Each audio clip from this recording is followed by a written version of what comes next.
Peace. Greetings to you all. It's your brother Naheem, BKA Lord Abba, aka Mr. Just the Facts. Share the video out, fam. Make sure y'all share the video out. We're probably not going to stay on long. We're just going to have a little recap from the reparations, the successful reparations march. I heard a lot of the little whispers out there from the what we used to call them, Ali, the Nakash, the whisperers, right? But those of us that were there, we know for a fact that it was a success. I've heard terms like failed, struggle march, or struggle rally. Heard a whole bunch of nonsense, but it was a beautiful, beautiful day out in Washington D.C. this past Sunday, and I'm shout out to brother Rashad and shout out for everybody that came through. Make sure y'all hit the like button, family. I see BTP Riri is in the building. Peace, sis. What's going on? There's a lot of interesting events going on in the political sphere that I wanted to get to. I'm hoping that brother Ibrahim jumps on because he wants to get into the Kanye thing. We were going to come on earlier, but I just really couldn't get to it. And it's funny because I thought today was Wednesday all day. So I'm like, tomorrow I have an interview with one of the top voices in the Black conservative space, Sister Sonny Johnson. So she sent me a message today, like, 4:50 your time. I'm like, wait a minute, what's today? But I was still able to go on and do the podcast with Sister Sonny, and that's going to air Saturday at 1 p.m. Eastern time on Sirius XM Radio. She has a nationwide platform. I'm excited to hear that, and I'm honored that people are starting to recognize BTP and the United Sons and Daughters of Freedmen and our portion of the leadership that we are able to provide in this space with the education, advocacy, etc. Peace. What's going on, Joel C? Again, make sure y'all hit the like button, share the video out, man. We want to talk a little bit tonight. I'm hoping I'm hoping Ibrahim comes on because the Kanye topic is his topic. But let me see if I could pull up some of these images from the. See how it's going to look. It's too many of the images to pull up. So I'm gonna start at a certain point where BTP is involved, right? Let's start with the BTP picks come in. Let me see if I could pull up some of these. All the haters, all the Twitter trolls. It's just hilarious just watching this stuff over the past couple of weeks, man.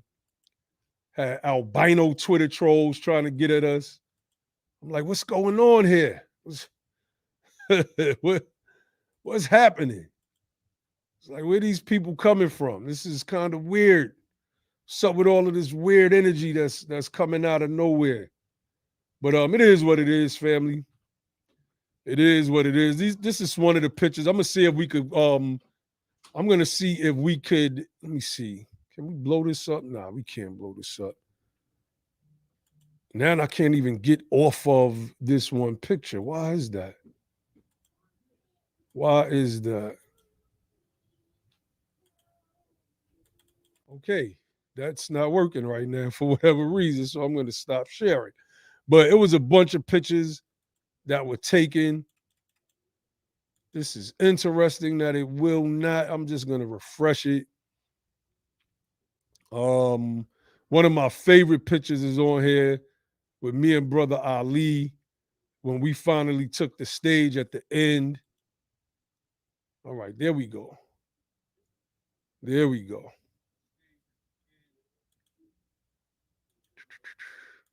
Hold on, bear with me. We got brother Grim in the building. Let me throw the headphones on. pull up some of these pics. Pull up some of these pics. Yeah, but the event was great, family.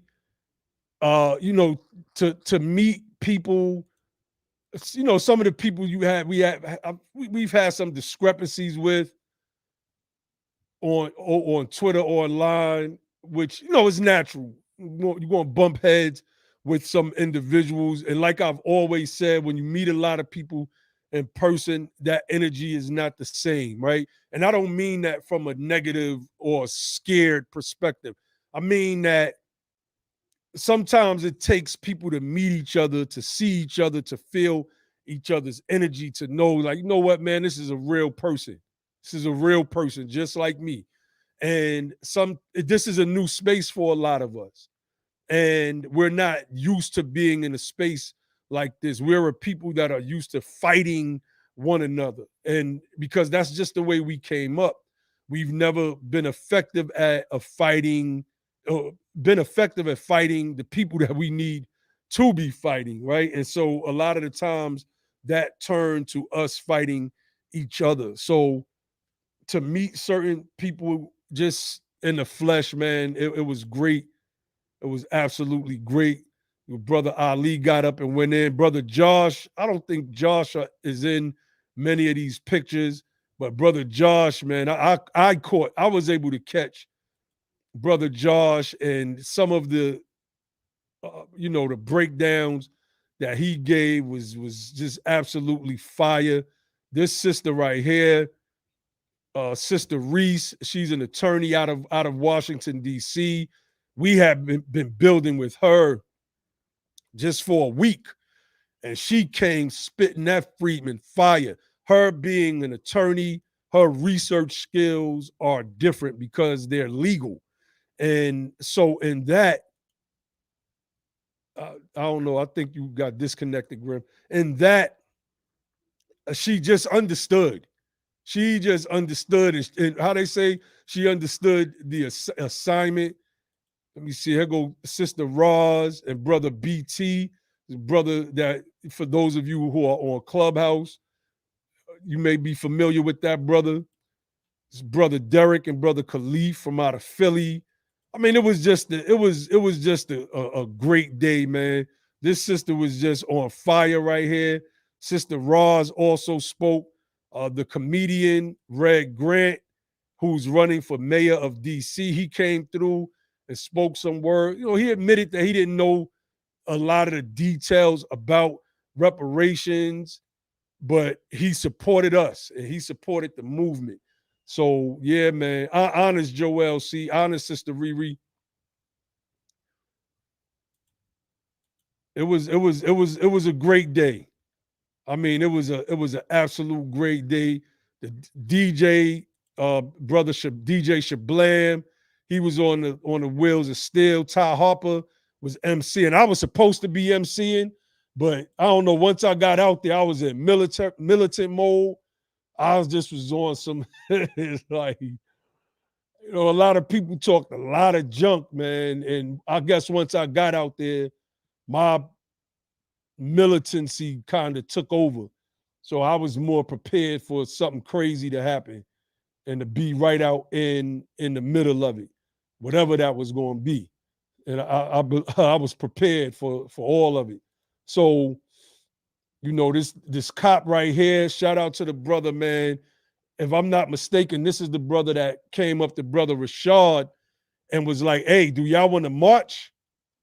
It's like, because we could cut the blocks off for y'all. Just out the blue, the brother came to Brother Rashad, and Brother Rashad was like, hell yeah. And that's exactly what we did. We were able to march. And let me see if I could find any of the pictures where we were actually marching. This is one of the pictures I like as well, just building with the brothers from Philly. The brother with the black hat on was talking about cryptocurrency. So I introduced him to Brother Khalif. Like, when I first met Brother Khalif, that's what Brother Khalif was talking. This is a dope picture of Brother Ali and Brother Fairness, man. Brother, shout out to Brother Fairness, Lafayette Ward. You see Sister KD in the background from Secure the Tribe.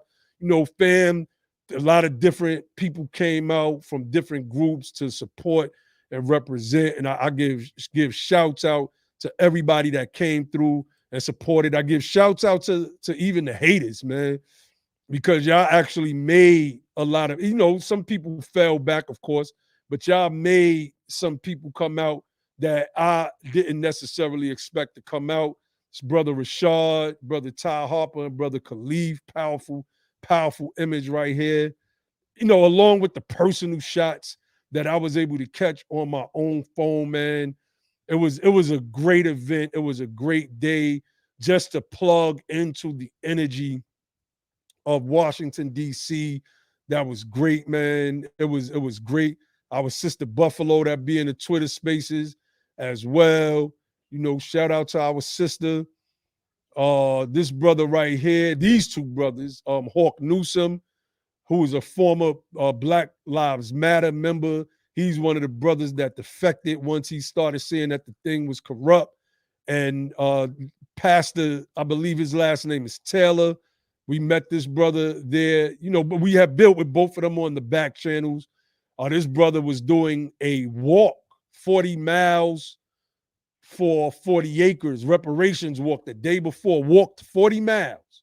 So respect to that brother. And he was out there marching with us. This is a pic that we took. Let me see if I can find. Yeah, this is a pic that we took. A lot of the speakers and the people that got up on the stage were in this pic. It was a great day, man. It was a great day. I loved it. I loved all of the energy.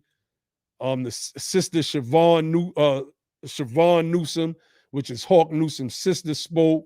Shout out to Sister Kelly in the red from the DMV. The DMV Freedman was on deck. The families came out with the babies. Brother Derek with his baby. It was lit, man. Sister KD and Brother BT. It was a family affair, man. It was definitely a family affair. Just building with the family. That's the brother Stepper to the right. Well, depending on your right or left, depending on how you're looking at the screen. That brother was out there with the bullhorn. And some of these cats, some people that we had run-ins with on Twitter Spaces, and ultimately they came out to support. So this wasn't a time for none of that. Of course, there was some debates happening. Of course, debates is going to happen. We see some of the people that was just on the sidelines, man, that was just out there supporting. Well, we was out there, man. We marched through the streets of Washington, D.C.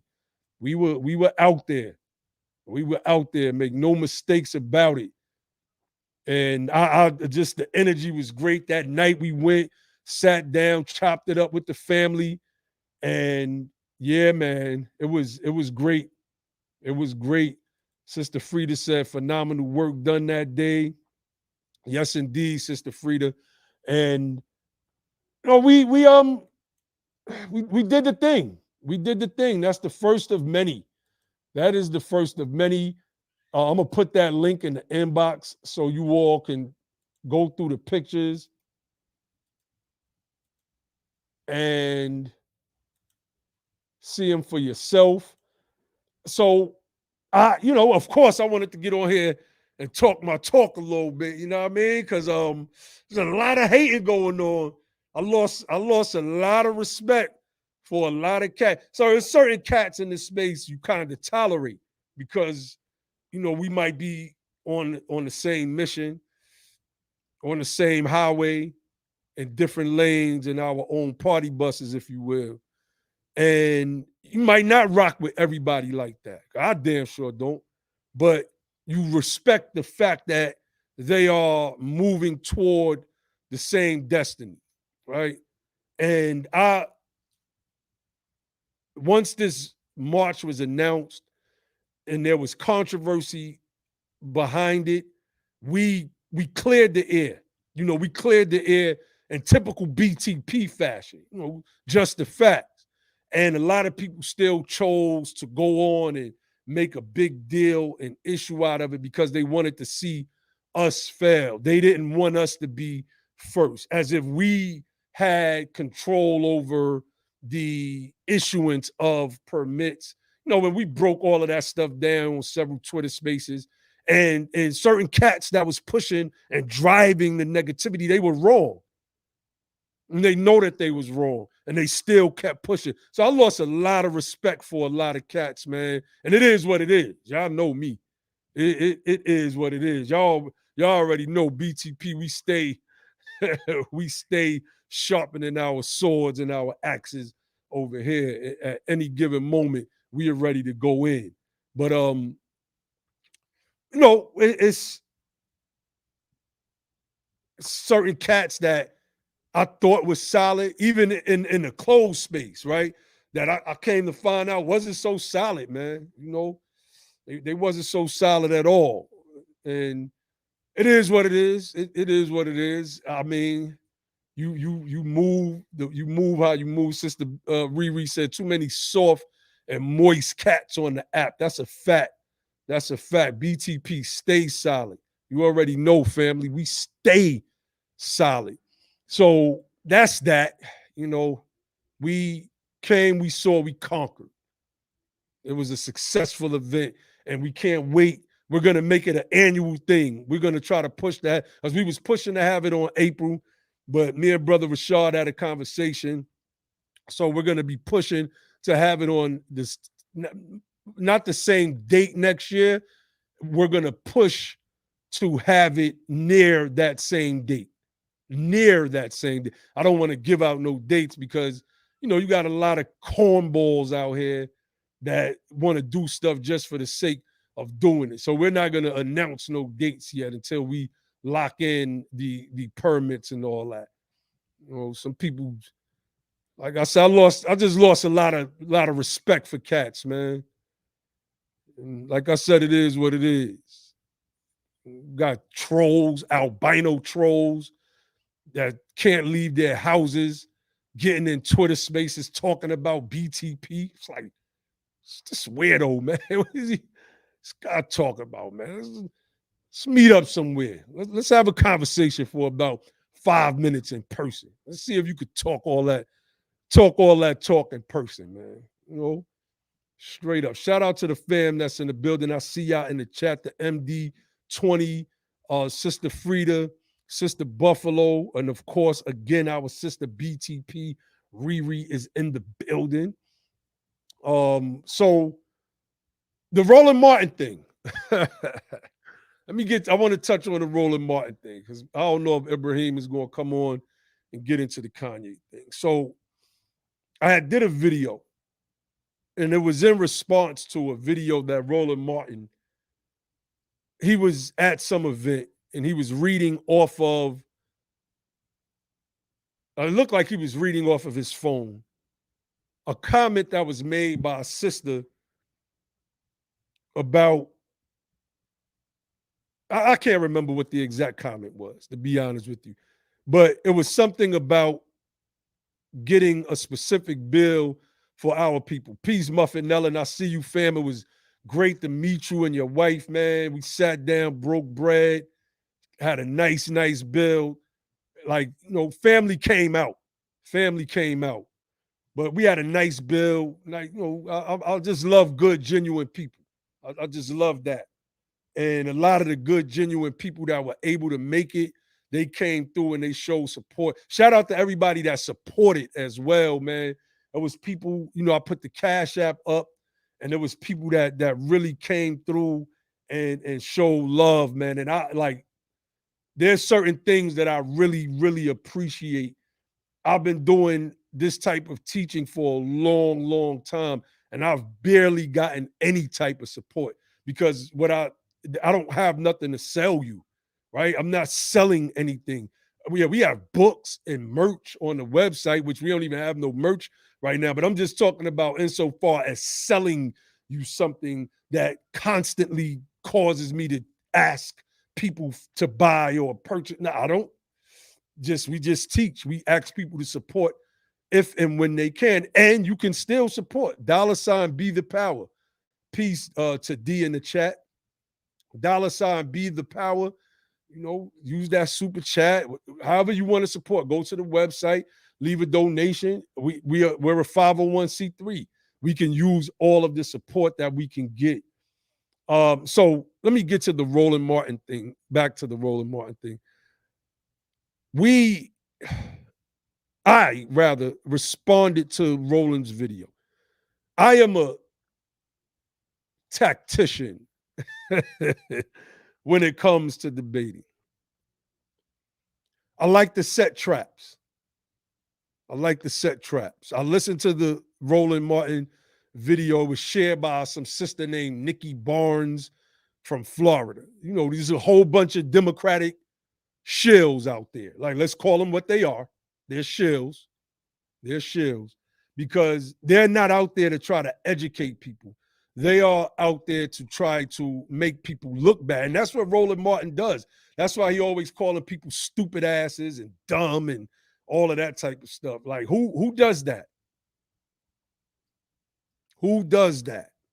So I carefully said certain things because I know that in his impulse, he's gonna want to jump on it and attack it. And I think he's gonna respond to this. Peace, Dre. I said, I feel that he's gonna respond to. I don't know why I felt that. And sure enough, he retweeted, I'm gonna roast this fool tomorrow on Roland Martin Unfiltered. I was like, yes, here we go. And in my mind, I'm like, I'm hoping he's listening to everything I said very, very carefully and not just reading the comments of the people that didn't listen to the stuff that I said very carefully. Because if not, I'm gonna cook him anyway. But I'm gonna extra crispy cook him if he doesn't.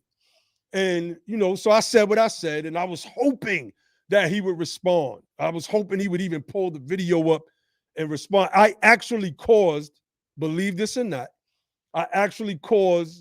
Roland Martin to trend on Twitter yesterday. Roland was trending on Twitter yesterday because of the video that I did, which got, I think it was around 30,000 views. It actually went viral. Peace, Okambi Ifayore. Oh no, that's Frida. I already shouted, sis Frida. So I wanted to see if he was going to respond because they keep saying the COVID hate crime bill. And see what I was going to do. Man, let me, should I give y'all a preview? I don't want to. All right, I'll give y'all a preview. I'll give y'all, just in case, because I don't know. Oh, peace. What's going on, Dante? All right, you got the different name up there. All right. What's going on, bro? Let me give y'all a preview of what I was gonna do. Let me see. Let me go here. This is a preview of where I was gonna go with it. See if y'all can see that. Oh, y'all. Oh, yeah, y'all should be able to see that. But let me see if I switch back. Yeah, okay, cool. So AAPI Civic Engagement Fund. No. This is not the one. Not yet. Don't bring that one up yet. This is the one I'm looking up. I got a bunch of this stuff, right? And it says Ming secures millions to help implement her hate crimes act recently signed into law by President Biden. Like, I was really going to go there, right? So it reads, U.S. Rep. Grace Ming, Democrat Queens, announced today that she secured $30 million in a key spending bill to expand provisions in her COVID-19 Hate Crimes Act, which President Biden signed into law on May 20th to help combat the ongoing hate and violence against Asian Americans and other impacted communities. Interesting. And I'm not gonna get into all of this. We got 156.5 million to stop the AAPI hate and historic investments for education. There was a bunch of stuff that I was going to pull up. Let me see. What was the other one? like this is one of the groups that got the money, right? So these are some of the groups. This is the AAPI Civic Engagement Fund. So I was gonna like run through all of this stuff. 18 million rising. What is that? 18 million risings bring Asian American communities together online, offline, to reimagine Asian American identity, yada, yada, yada. Adhikar, whatever that means. Adhikar has been committed to improving the lives of the Nepali speaking community and getting our voices heard in the social justice movement. Wow, they know Nepal, the people of Nepal were being discriminated against. The APACE movement, like the APA, the Apano Communities United Fund, the API Vote Michigan, the Asian Service. Like I was going to run through all of this stuff, family. And one of the groups that I pulled up was the New American Leaders, because Roland, I listened to the clip where he addressed me, but he didn't go at me the way he said he was going to, because I'm pretty certain somebody said, don't elevate that guy. And they probably told him, though they are not like them people that you always calling out on your show. BTP is something different. They're not going to sit around and roast you and call you roly-poly and trolly Martin and all. No, no, no, no. They are going to dig into the research and they're going to give you this work. They probably ain't say it quite like that, but it's like we can't have no eyes being focused on this group over here. And we're the ones that made Roland Martin trend yesterday. Yes, we did that. We did that. So this is one of the groups, right? And wait, Roland Martin was saying that you're going to see that the money, it didn't go to just Asian, da, da, da. See, they got to think now. Where would this guy go with the argument? And they was right. And you got to give Roland and his team credit for that. One of the things that they might do, Roland, is they might trace that money. And so Roland said, even when you look at the money, that didn't strictly go to to Asians. The majority of the money that was set aside went to these Asian Americans. And there's a specific reason why he brought up the money. It's called tainting the pool. He's trying to undercut the argument before we can even make it. Y'all know we're masters of identifying fallacious arguments over here, right? So let's look at the team. Like this is one I clicked on because I'm trying to find one that's not like this Asian-centered group to help Roland out a little bit, right? So let's look at our team. So this is the team. Kiana Abadi, right? You can tell that she's not a Freedman just by her look, just by her name. None of the rest of these people are Freedmen. You get to Danielle Mitchell, the executive assistant to the president and office manager, and maybe it's a possibility that she's a Freedman, right? Possibility. One Freedman, one on this whole thing. If you look at the board of directors, not one of these names are Freedman names. Not one of them. Teresa Acuna, David Lee, Raquel Castigliada Lopez, Parag Mehta, Athena Salma. Like none of these people are Freedmen. None of these are Freedmen names. The elected advisory, like the partners. You see, so this idea that this money didn't just go to Asians, as if it wasn't also split up into these people of color / BIPOC communities, is disingenuous by Roland Martin. So I was going to go there. Like I was so stoked yesterday.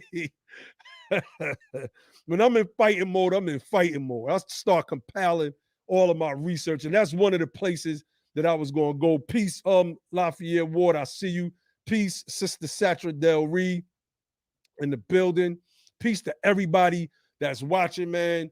And I was hoping that he was going to try to touch on some of the things that I brought up in the video, because like I said, I'm a debater.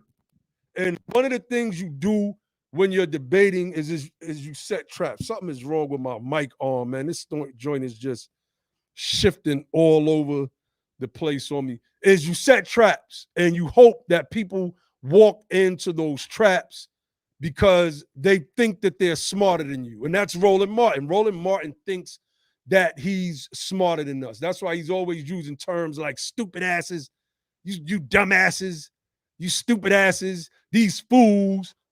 Didn't he call his team whip your ass?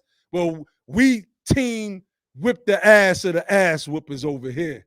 And I guarantee you, Roland and his team don't want that smoke because we could have debated live. People was like on a thread, didn't he contradict himself? He said that the Asian bill was the COVID-19 hate crimes bill was specific to Asians, but then he said that the Supreme Court would strike down race-based legislation. Like I set traps that I want people to walk into because I wanted Roland to bring that point up. I wanted Roland to bring that point up because I was going to expose race and I was going to expose Roland and I was going to show how race only applies when it comes to our people.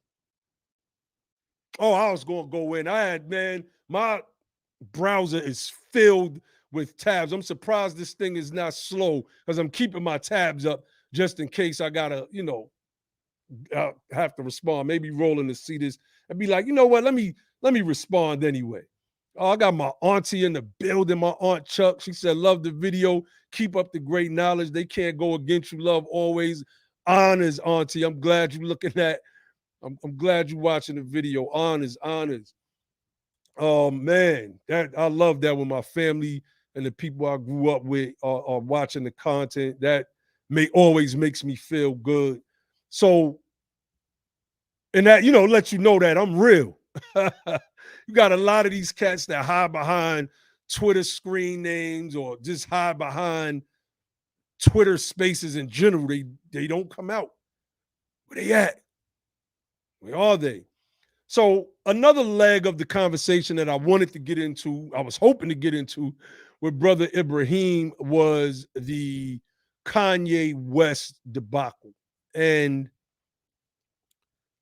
I was interviewed, like I said earlier, by Sister Sonny Johnson, one of the leading Black conservatives in the country. And when I say one of the leading, I mean that. Like, she's the antithesis of Candace Owens, man, the absolute antithesis, So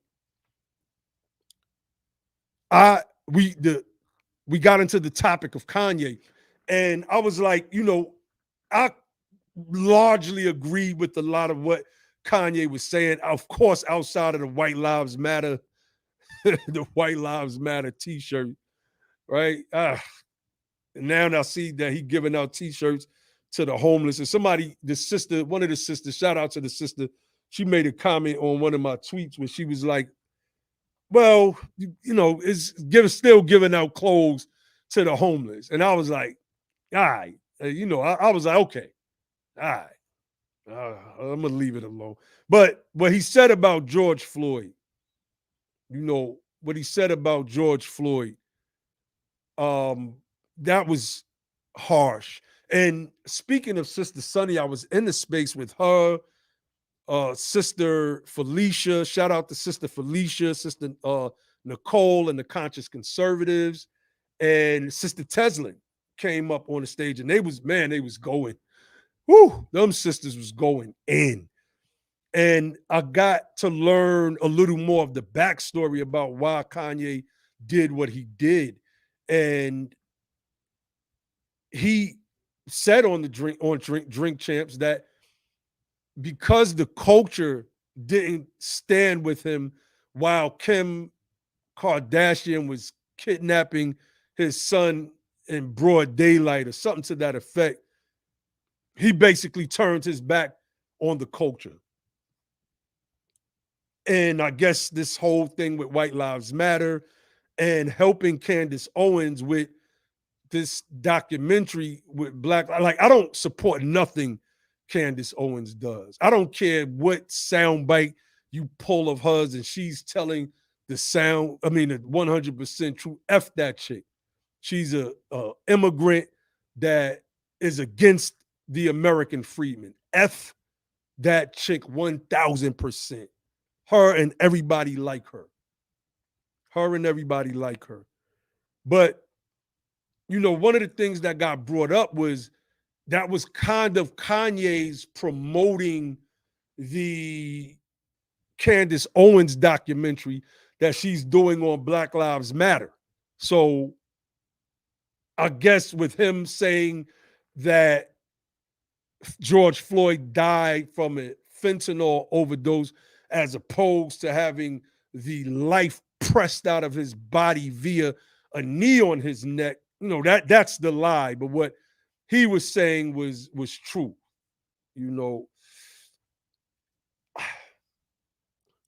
Silliness. And of the culture spoke. And there was something in the Drink Champs interview. I didn't watch the whole thing. I watched little clips of it where Nori was saying, we need you back over here, brother. We need you over here. We don't need you over there with them. My message to Nori is no, he doesn't need to be over there with you. You had to apologize for what another man said. That means you're weak. They pressured you to get in front of the cameras and apologize for what another man said. You didn't say that. You didn't condone that. It's just a sign of weakness. It's just a sign of weakness, man. He doesn't need to be over there with you. They need to be over here with men who are upright, independent, and fearless, who are not afraid to say what we want to say. We're going to say what we want to say, point blank, period. You can't cancel us. We can't be canceled because we don't have no product to sell nobody. You're not going to stop our rise. You think because you're going to put an article out like the one that Jewish newspaper put out on Marcel, that that's going to stop us somehow from connecting with our people who are the poor and downtrodden. Those people are like an untapped oil field, right? An oil reserve. Those are the people that are apathetic to this voting process. Those are the people that are apolitical. Once we start talking to them, they start to change their perspective. So if anything, Kanye, he needs to be over here talking to us. Not you, Nori, because you've proven yourself to be weak. And it's simple as that. And Kanye told Piers Morgan, basically, I'm richer than you. You should listen to me. Grim, I see you trying to connect, but for whatever reason, it's not letting you connect. Well, I would tell Kanye, I don't care how much money you got. You need to listen to us because we know what we're talking about. And money can't ever, ever buy you the truth. Only years of research and reasoning will. That's it. So, like I said, Brother Ibrahim was going to come on and go a little more in depth on the topic, but he wasn't able to make it on tonight. I'm just giving my little 2 cents based on, what we have. Peace, Sister Shanna. That's right. We freedmen up in here. We different. How Bernie said, I ain't scared of you, motherfuckers. And we're not. We're not. We ain't scared of nobody. And the more people start to know that, like these people are not scared. They're not producing any movies. They're not pushing any music out on our airwaves. In fact, they're trying to find ways how they can produce their own movies and distribute them through their own means. Yeah, see, that's when you start to take control. That's when you start to take control. Start moving that Black South strategy, bringing our people back home to the South and those states that we're always laying out. And we start building our own movie theaters. Not just there, across the nation, of course. Start building our own thing. We start distributing our movies and our music on our own. You see, that's the power. When we start buying hundreds and hundreds of acres and thousands of acres all over the South and erecting temporary housing units while we're constructing permanent housing units. That's our own power right there, where we become the political majority in these states. And we start to take control over these states' budgets and take control over the state's political machinery. That's our power right there. See, that's what we're pushing. You can't stop that. You cannot stop that. It's as simple as that. So, you know, we we had to touch on several topics tonight, and I'll briefly just talk about some of the debates. I'm not gonna go in depth. The Herschel Walker and Warnock debate was just hilarious to me because I think Herschel Walker is an absolute idiot. I would never vote for him. I don't care who comes on my thread, talk about what. I'm not voting for that dude. That dude is against my interests, all of my interests, with the exception of one, closing the borders, right? So, no, he's a no go for me. But Warnock, I was like, what is this guy doing? What is Warnock doing? You're letting this guy whom you should be destroying in a debate just hang in there. He's hanging in there, right? It's like a boxing match that's a close fight. You let this dude hang in there. Then I didn't watch the whole debate with Stacey Abrams and Brian Kemp and the third party candidate. One of y'all put his name in the chat for me. I was like, what the hell is this dude saying, the third party candidate? And one of the things that I noticed in a lot of these debates is that the Democrats are usually, to me, more on point with their messaging, with their talking points, right? Because a lot of it is based on the facts. Republicans are more trying to get gotcha moments, and it's a lot of redirect. It's not, and I've been noticing that for years. You know, yeah, that's right, brother Muffinelli said Warnock he turned his back on brother Marcel at that event. It is what it is, though. It is what it is. We expect some of that. They said Stacey Abrams was in Athens, Georgia today. I was going to drive up that way and pull up, but they said it was at 4:00. But I seen pictures that came out of her, and then my days was just confusing. Remember, I told y'all earlier in the live stream, I thought today was Wednesday all day. All day, I thought today was Wednesday. Okay, Shane Hayes is his name. Georgia governor, libertarian nominee. This dude, I was like, what is this dude talking about, man? I was like, this guy's crazy. I mean, I was just lost. He made the debate interesting, nevertheless. It's the same old, same old. I don't think Stacey Abrams is going to win Georgia. I think that the Democrats are like the Republicans in many respects. They don't know how to do black outreach. And in this case, Democrats have to do outreach to black men. Y'all have seen me on this platform deconstruct the black man plan that Stacey Abrams proposed. It wasn't good at all, fam. It just wasn't good. It was another all-inclusive plan that basically added everybody to the mix. It just wasn't good. It wasn't specific for us at all. It talked about everybody else. What else? The Republicans are just horrible. I guess they don't care. they don't care. They're looking at it like, hey man, black people are tired of the Democrats. So they're not going to vote. Most of them are not going to vote for us, which is a win for us. And Democrats need to feel the political consequence. They do. Even Well, speaking of Brian Kemp and Stacey Abrams, Killer Mike, he put out an invitation, I believe, to speak with Kemp and Abrams, and only Kemp accepted. And Killer Mike said they had a good conversation.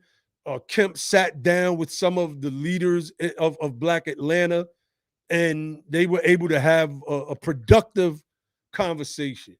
And Stacey Abrams didn't do that. And people were trying to go at Killer Mike because he talked with Kemp. And what that is the hyper feminism on the left that drives the Democratic Party, that tries to chide rather Black men when they stand up for our people, right? It's basically like, shut up, don't say nothing. Only the women, Black women largely, are supposed to speak on behalf of Black people. You seen what happened with Luke. Luke, the rapper, jumped out, made a statement about the Democrats. I was standing with Luke. I was like, yeah, Luke, that's what's up. He went at the Democrats, man. What was Simone Sanders and all of the same Democratic feminists, they attacked him. Shut up. You supposed to shut up. Blah, blah, blah, blah. Next thing you know, this dude, Luke, did a complete 180 and start coming at those of us in the reparations space. Aligned himself with the Democratic shills because he was already a Democratic shill.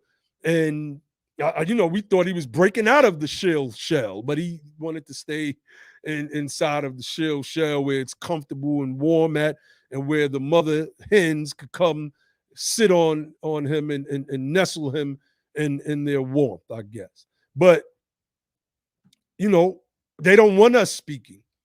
And people like us, we're dangerous to them. Roland Martin not responding to me, it's like we're dangerous. We're dangerous. Tiffany Cross calling out Kevin Samuels and other people on her platform because we're not the ones that's gonna, we're not bending over for you people. We're men. We're not gonna shut up. You're not gonna tell us to get in the back of the line like Alicia Garza did Ice Cube during that Roland Martin interview, where she brought him on to try to ambush him. I pray that I could be in a position of notoriety and I'm having a discussion with someone like Roland Martin and he brings on Alicia Garza. I'll just start cooking her right off rip. You don't speak for me. You don't speak for me. Roland, why would you bring this person on?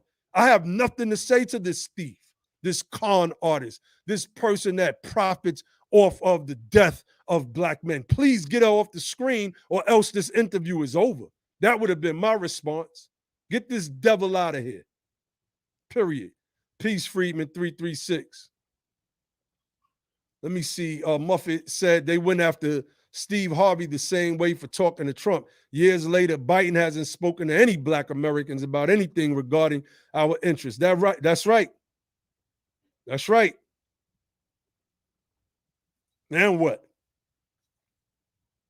We supposed to shut up and get in line. Roland Martin, man, I don't know. Let me see. I might run through some of my, because I got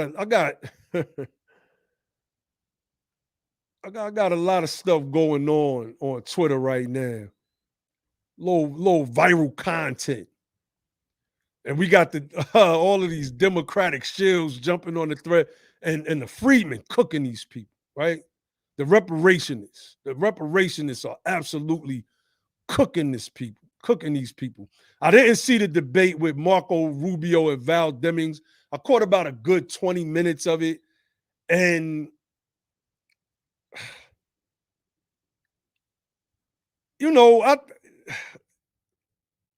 don't know if from what I've seen, like I said, I always think that Democrats make more coherent arguments. And that's because I look at debates unbiased. So I'm not looking at it like, yeah, I just want the Democrats to lose, so I'm going to say that this person lost. I'm not going to do that. It's just not me. And I think I watched about 20 minutes of it. And it, it was a tug of war. They were making their, it was a tug of war. I was like, some of the debates, outside of the presidential debates, a lot of this stuff is not exciting. I'm pretty certain the Warnock and Herschel Walker debate probably did some numbers in the media because the YouTube channel numbers was crazy. But let me see. I might pull up some of. Let me see. Let me pull up one of the threads that I did. Let me pull up one of the threads that I did. Bear with me, family. Right, this was in response. Matter of fact, I'm gonna play Roland first. Let me play Roland first. Hold on. Y'all bear with me.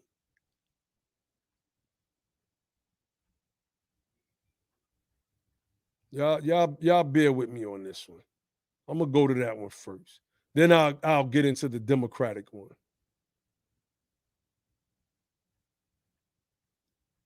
I might even play the clip where I don't know. I might play the clip where Roland called himself going that referencing me. He didn't necessarily call my name because he said he was going to roast me. And Roland ain't got no problem with calling nobody's name. I was waiting for it. I was actually waiting for it. So let's pull this up, and then I'm gonna get up out of here after that. Let's pull this up. All right. So let's listen to Roland, y'all, and hear what Roland has to say. And then we're gonna run through the thread. We're gonna run through the thread. I get folks out there saying, well, we haven't gotten this and gotten that. Let me wait. Can't let that part get by you. Because a master gaslighter, a master manipulator, they will at times use the truth and in the very next breath try to bury the truth. So let me bring that back. I get folks out there saying, well, we haven't gotten this and gotten that. So he's admitting we are 2 years into an administration. I get folks who are out there saying we haven't gotten this and gotten that. See, we pay attention over here, Roland. We pay attention over here. That wasn't that wasn't gonna get past our ears over here. He's admitting that we got nothing. But what he says after this is shows the manipulative nature of Roland Martin and why we feel that he's dangerous and detrimental to our cause and our push forward as we fight for reparative justice. Let me be real clear. That's not a damn thing that black people say they want. And Greg, I saw this thread you were on a little bit earlier, and this fool was just talking. Let me be real clear, everybody watching. There's not a damn thing you want that the right is going to give you. Not one of them. Not one of them. That's right. Not one. All y'all folks who reparations, there is not a single Republican who supports reparations. Not one. So I can guarantee you they're going to make sure that never happens. Okay? Let's just be real clear. You ain't even going to get a study. You can forget HR 40. Okay. You ain't even going to get a study. First and foremost, Roland, if you're listening, I don't know. We don't care about HR 40. We would like for HR 40 to just be scrapped, right? We just want HR 40 to be completely scrapped. That's first and foremost. Scrap it. It's a trash piece of legislation. We commend John Conyers for putting together what he felt at the time was something that could advance a study that would bring about the same results that he helped vote on with the Civil Liberties Act of 1989, which that's a nickname, by the way, for the Japanese Americans reparations. The Japanese American reparations bill is the nickname for the Civil Liberties Act for 1989. Because I was going to go there too. Because they keep talking about it's not called the Asian hate crime bill. It's not called the Asian hate crime bill. We're different over here. We were going to pull up the examples, the several examples of bills that have specific nicknames that Roland admitted to in the initial video that caused me to make the video that I made. He said that's the name the media gave. He basically shouts out the reparationists. All you folks out there pushing for reparations. What he's doing is admitting that we are ahead of y'all in this race. But we feel y'all breathing down our necks. The finish line is a long way off. There's no finish line for Roland Martin. There is no finish line for Roland Martin. I want people to understand that. Shout out Miss Battle, AMPDM1. Shout out Hitflix. That's right, Hitflix. But we haven't gotten, and I'm going to get to that, right? There's no finish line for Roland Martin. And he feels us breathing on the back of his neck because we're catching up. And we're catching up fast. That's why I wasn't feeling how this thing went down with the reparations march, because you gave these enemies an out. And all of the Democratic trolls that brothers like Rashad, he probably didn't know that some of these people do a lot of trolling, and they, jumped in spaces and they were holding spaces and they invited the brother in. So when he seen support, naturally him being new to Twitter, he jumped in there. So that gave the other side, as I'm going to start referring to them from now on, more ammunition to go at the brother. The Democrats, Roland, what you're basically saying is that it's better for the Democrats to not do nothing for us than the Republicans to not do nothing for us. Ain't that crazy? Isn't that like, you got to understand the logic of a manipulator. You have to understand the thought processes of a person that uses gaslighting tactics to sway people. I hear all of y'all out there saying you ain't get this and you ain't get that. But you ain't going to get nothing if the Republicans get in office. It's not a damn thing. So the people that are not getting nothing from a current administration, from a current party that controls the executive and the legislative branch, they have control over both the House and the Senate and the Oval Office. 2 years, we've received nothing, while our money has been being funneled to fight a war that not a freedman I know gives two F's about. Billions and billions of dollars that could have went into investments into repairing our freedmen communities all over this country.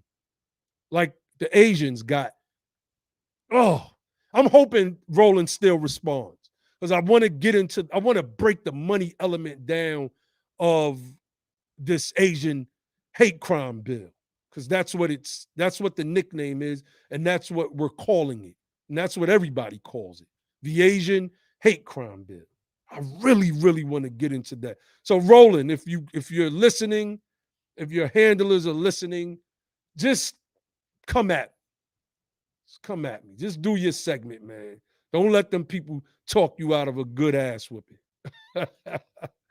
Don't let them people talk you out of a good ass whooping, Roland. Come get this work.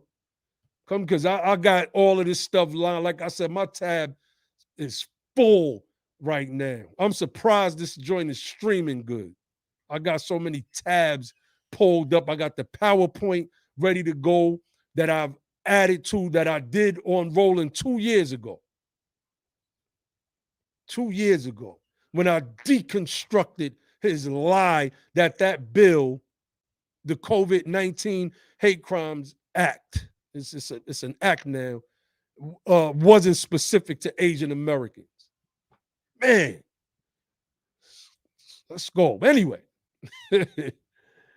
this idea that what's going on, Josh? I'm gonna run through these videos real quick. They're short little clips, but I'll set the stage with the rolling video by showing people that you can't tell people that it's better to get nothing under the Democrats than it is to get nothing under the Republicans. This is a Game of Thrones, and Roland Martin is nothing more than a Lord Baelish or the other eunuch guy that's just disseminate information, and that's it. That's it. Winter is coming for our people, family. The White Walkers are already here. They are writing, "This is your reparations" on AK-47s and gunning down our people under a Democrat administration. No hate crimes, no names, and no bills. See, I was going to really, really go there with Roland, and I might still do that. I might still do that. So I want to go to the top. Let's go to the top video.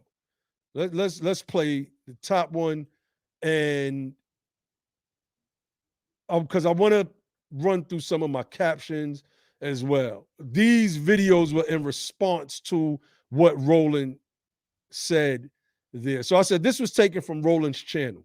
This debate is up. Well, that part of the debate is up on Roland Martin's channel. And they let Jim Crow Joe get away with saying that Hispanics are the future of America and we need to invest in them. This was his response to the question of reparations. I want you all to pay attention because Buttigieg gets it right. He gets it 100% right. And I want you all to listen to how Jim Crow Joe answers that question. Now, many of you have seen us play this on BTP, so you're not new to this. But for those of you who are new to this, take a listen. Since you do support compensation for those families, should the U.S. also compensate descendants of enslaved people? Do you support reparations for African Americans? I support H.R. 40, which is the bill that has been proposed in Congress to establish a commission to look at reparations. But we shouldn't wait for that commission to do its work to do things that are reparative. Remember, we're not talking about a gift to anybody. We're talking about mending what was broken. We're talking about the generational theft of the wealth of generations of African Americans. And just crossing out a racist policy and replacing it with a neutral one is not enough to deliver equality. Harms compound, just like a dollar saved in its value compounds over time. So does the value of a dollar stolen. And that is why the United States must act immediately with investments in minority-owned businesses, with investments in health equity, with investments in HBCUs, and on the longer term, look at reparations so that we can mend what has been broken. Vice President Biden, do you support reparations? Look, I mean, since I haven't spoken on this, got a chance. Number one, the reason we're the country we are is because of immigration. We've been able to cherry pick the best from every. Wait, this is his response to the reparations questions. Fuck black people. F black people. Are you kidding me? He leads off with immigration. Single continent. The people who come here have determination, resilience. They are ready to stand up and work like the devil. We have 24 out of every 100 children in our school today is Hispanic. The idea that we are going to walk away and not provide every opportunity for them is that not only stupid and immoral, but it's bad for America. They are the future of America, and we should invest in them. Everybody will benefit from it, every single American, and you should get used to it. This is a nation of immigrants. That's who we are. That's why we're who we are. That's what makes us different, and we should. So that's who we are. We are Hell no, man. reparations for African Americans. What are you Hey, now talking? he ain't play that. We need to play that again. Play it again. I All right, let's play that one more. play that again. You don't have to play the Buttigieg joint. Just play the Joe Okay, Biden joint. okay, cool. Let's play the. Let's go to Biden.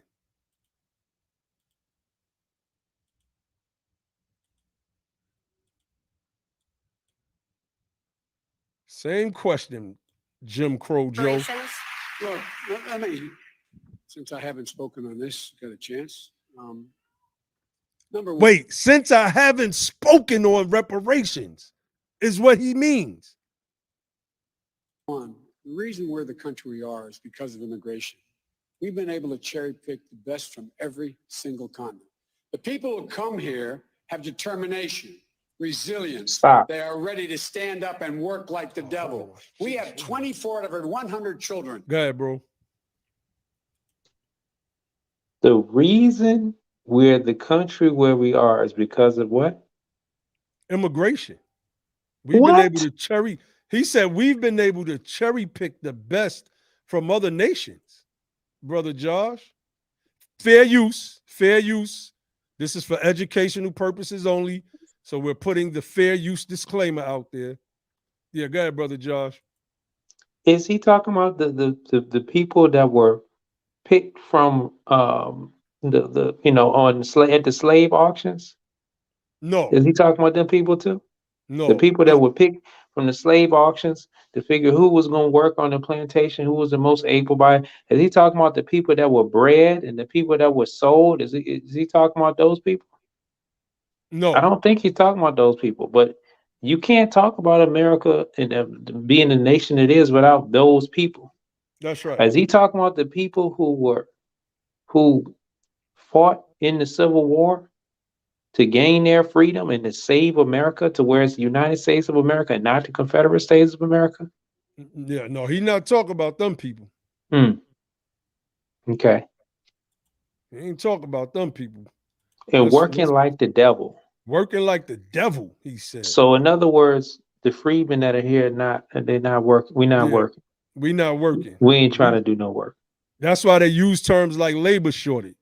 That's one of the things Beck points out in his book, Back of the Hiring Line, that this is a political buzzword to bring in more immigrants. We have enough people here ready to work, people who are ready to be trained up to work. So in other words, Negroes, y'all don't work. Y'all don't work. Never mind that there was we reference this all the time. And Back of the Hiring Line, and talk about the Department of Labor came out with a report in 1987, basically saying, look, we're gonna have a shortage of white workers. And with that shortage of white workers, we recommend that you go and you pick. They say African Americans or black or whatever. We know they're talking about American freedmen because that's largely who was the only people here at that particular time. You go and you pick from those people and then you train them up, get them the proper education, the proper degrees to help them build for right now and the future. They have high levels of unemployment. You've been locking them out, and we recommend that you take from among them and build America and continue to fill your labor shortage. But what Congress did was they said, no, we just gonna put immigration on rocket roller skates. And now you have the nerve to say that they working like the devil. Well, I mean, if you're talking about, you can make $1 a week or a month or something somewhere else, but you can make $8 an hour or $6 an hour or something in America. Yeah, I mean that people would do that and they take that and they go back home or they send it back home. And I mean, we know how that game goes. So don't tell me about people that are working here illegally, and where they can make way more money than they would make at home, and they're in the country here illegally, and they're busting labor unions, they're undercutting wages, and they're subverting efforts to have good workplace conditions, and you are actually legitimizing illegal immigration labor by making these type of statements as the commander in chief of the most powerful nation on the earth. So that is heinous. That's just heinous. That's heinous. And keep in mind, again, family, this was the answer to, do you support reparations? No, he said, I support immigration. I support And you need to immigration. get with the Hispanics because they are the future. You They were are a the forgotten future. relic in America. We forget you. Forget you. You're finished. We're gonna replace you. That's what he's saying. F you. We're gonna erase you and replace you. That's what he's saying. And one of the things I show in this thread is 2 articles that came out from the Hill. And when I showed these screenshots, the Democratic Twitter trolls tried to make it seem as if I was I was being deceptive, that the headline didn't say what the article was saying. And it absolutely did. We read these articles on the air. We read them on the air. So this one was from 2019. Senate Democrats wish talk on reparations would go away. You see, Roland in that spiel that he gave, trying to talk at and talk down to us reparationists, tried to make it seem like forget about reparations if the Republicans get in. He's basically implying that at least you have a chance with the Democrat. No, we don't have a chance. None. That's why the George Floyd Justice and Policing Act bill, after this man was lynched in the middle of the street, hasn't been signed into law yet. But the COVID-19 Hate Crimes Act, AKA the Asian Hate Crimes Bill, was fast-tracked. Fast-tracked, fam. Here was another article that came out 2 years later. Democrats debate timing and wisdom of reparations vote. Now, this is after Jim Crow Joe Biden is in office. These people try to say the Hill is biased. The Hill is biased. Well, here goes Gayle King, right? Uber, I'm going to call her Uber man-hating feminist. And let's hear what she has to say. I don't even think this is a week old, family. Let's hear what she has to say. This is her responding to the statements made by the Confederate. I'm going to start relabeling some of these people. These lily white Republican Confederate racists like Tommy Tuberville. So let's listen up here. One Republican senator not up for re-election this year is facing outrage over comments that critics call overtly racist. We're talking about Alabama Senator Tommy Tuberville, who used to be head football coach at Auburn University. Now, here is what he said about Democrats at a rally in Nevada with former President Trump. They're not soft on crime. They're pro-crime. They want crime. They want crime because they want to take over what you got. They want to control what you have. They want reparation because they think the people that do the crime are owed that. They are not owed that. That's funny. Now, you heard the word reparations there. The NAACP defines it as financial recompensation for African Americans whose ancestors were slaves. Tuberville seemed to be saying that blacks are, quote, the people that do the crime. Now, the Democratic Party does not support reparations, though President Biden has supported studying the issue. Let's bring that back. Let's bring that back. Let's bring that back for Roland and all of these online Twitter trolls. Fair use. The Democratic Party. Fair use. That's right. Fair use. Now, the Democratic Party does not support reparations, though President Biden has supported studying the issue. See, saying you study the issue is a way to get out of. That's why, like the HR 40 thing, and I've been giving it a lot of thought.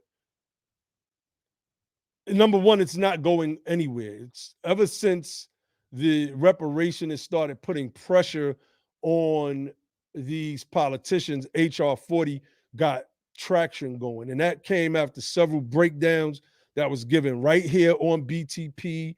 Then what is that about I think maybe 6 months ago, Sister Roz and Brother Arthur Ward gave, hell, I think even thorough breakdowns on HR 40, when other groups that claim that this groundswell around HR 40 came from them, they never even, I don't think, did one breakdown on HR 40 at all. I don't know. I could be off, but I can't recall any. The point here is that the Democratic Party does not actively support reparations. Point blank, period. They just don't do it.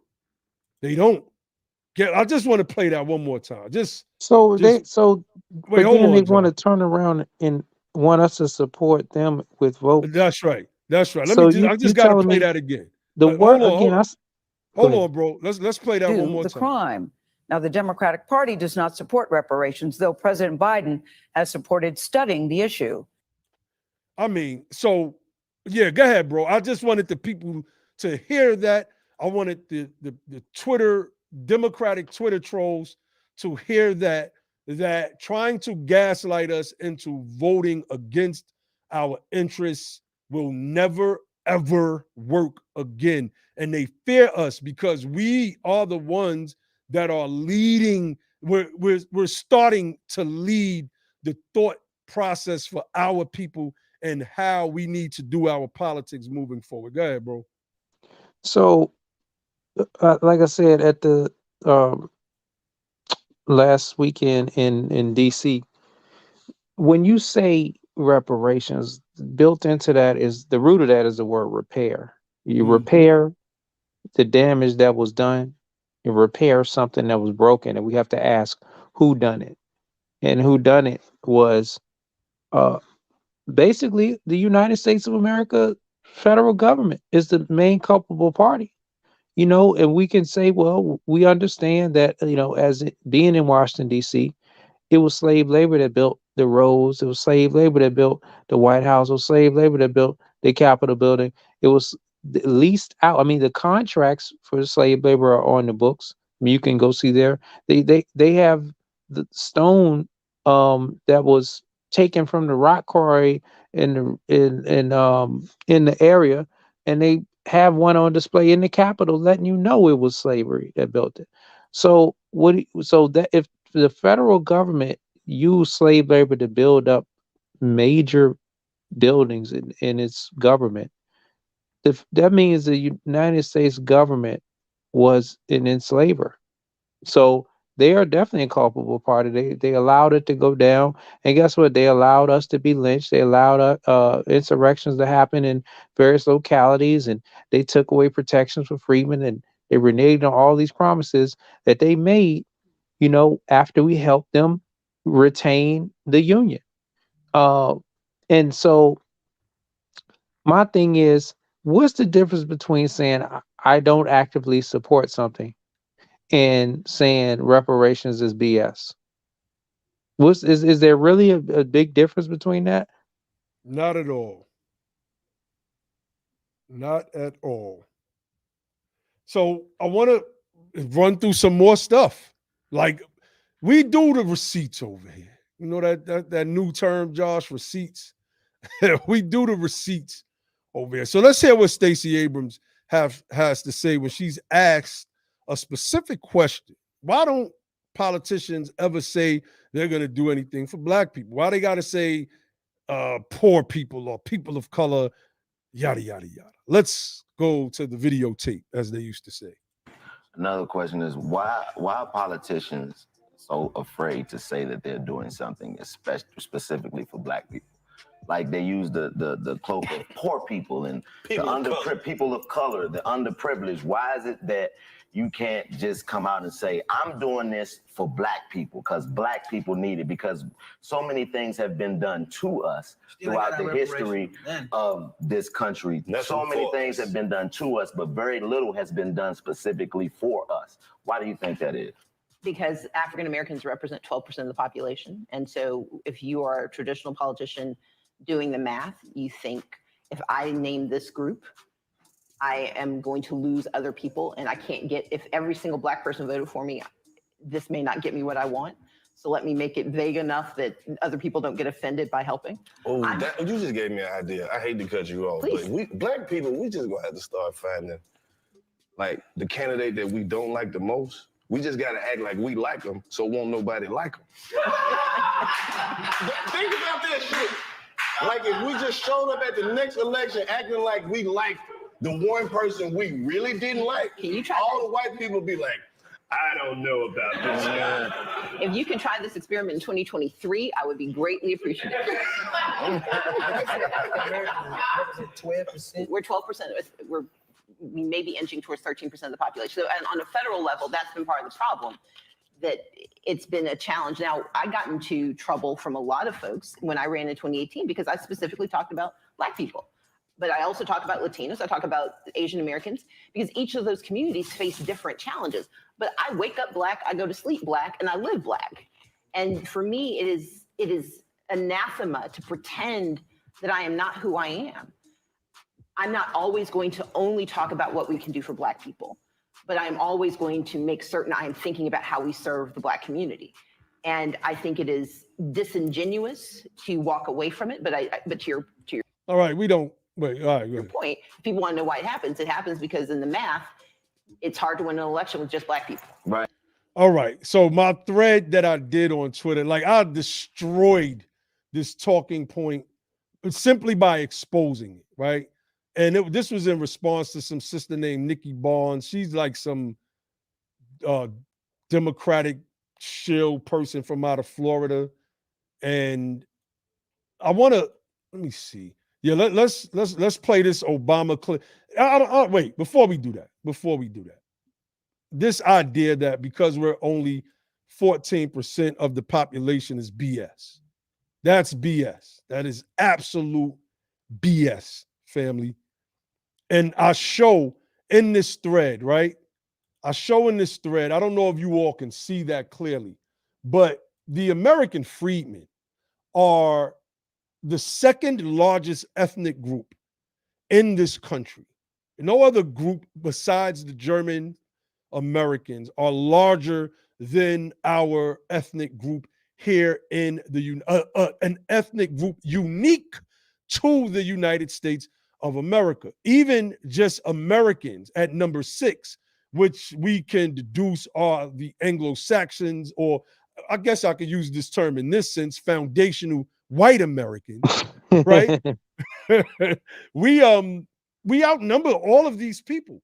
They made Hispanic into one large taco, if you will, right? One large tamale, and made them one thing, when in fact there's several things. And if we had our way, we would send most of these people back to where they came from to build up their own countries. They have lived high off the hog long enough. Most of these people are sending remittances back to their home countries, to the point where these remittances that are coming from the United States of America fuels 30% of some of these countries' gross domestic products. And these people here are the ones that are fighting against us getting reparations. And I'm talking about the white folks who are usually of immigrant stock. These are 3rd, 4th, 5th generation immigrants, right? They don't want us to get money, but we're going to spend our money here. You're telling me you're fine with letting the money of this country that America is helping these immigrants get go to fuel the GDP of another country? You're not telling that country it should pull itself up by its own bootstraps. You're not proposing taxing these remittances like nothing. You're just coming at us and telling us y'all should not be getting any reparations. Go get yourself a job. This is absolutely another thing that's a problem with what she said is that's not Georgia. Georgia is not right. 12 to 14% of the population.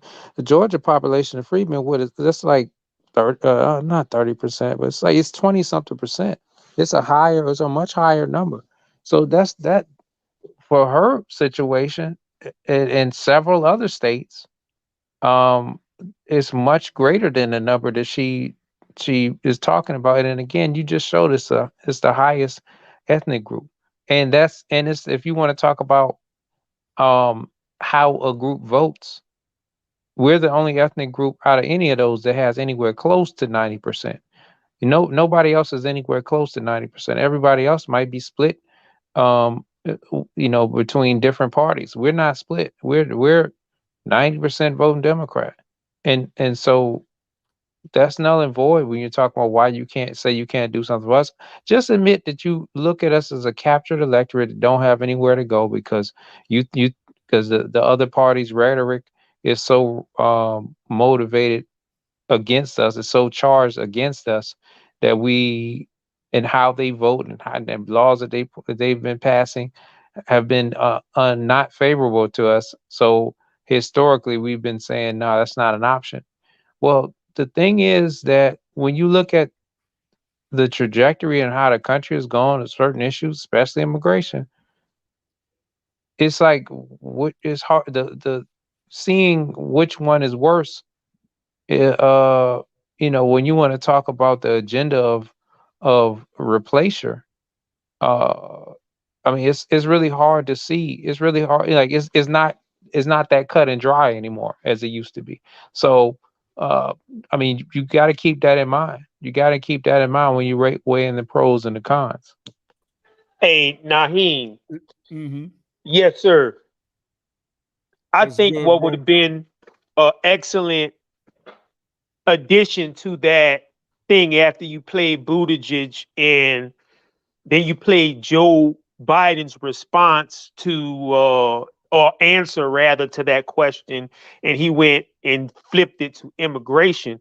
Another thing in the aftermath, even if you could at some point, is point out that once Joe Biden became president, basically off the backs of our vote, he turned around and then had a meeting with some of the most prominent black leaders in the United States of America and sat there and talked to them like children.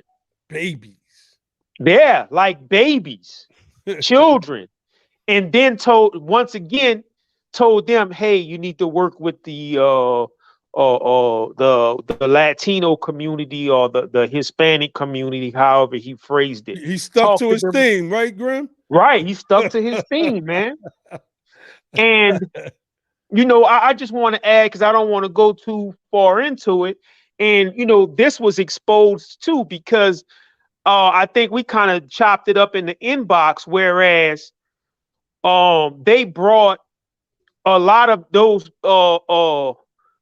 illegal immigrants over here, and they're getting top amenities while there's homeless people, the working poor and the working homeless, can't even find a place to live in the United States of America. And then charged the soldiers and the warriors of the United States of America that's in the military, basically charging them with the job of actually cleaning up behind it. And Fox News basically exposed this and exposed, I think it was like the advertisement in the memo where they're going to have U.S. soldiers cleaning out their rooms and cleaning their refrigerators and things of that nature, But the thing about it, and the flip side of that coin, is that there was a study that came out just recently. See, the Democrats are doing this to their own destruction, because, and I think I said that on this show before, because what's going to end up happening in the long run is a lot of those people that are coming over here are going to start leaning right. And it's happening right now. A study just recently came out. I wish I would have pulled it up. So I don't understand what they are trying to achieve politically if they think by importing or allowing those people to cross the border like that it's going to boost Democratic ranks in the long run. It may, but it's not, because a lot of those people, or once they get grounded because of their principles, philosophy, or religious upbringing and things of that nature in regards to certain social practices that the Democrats love to advocate, those people going to lean right. That's right. That's right. The sister Shanna has pulled up a hold on, y'all.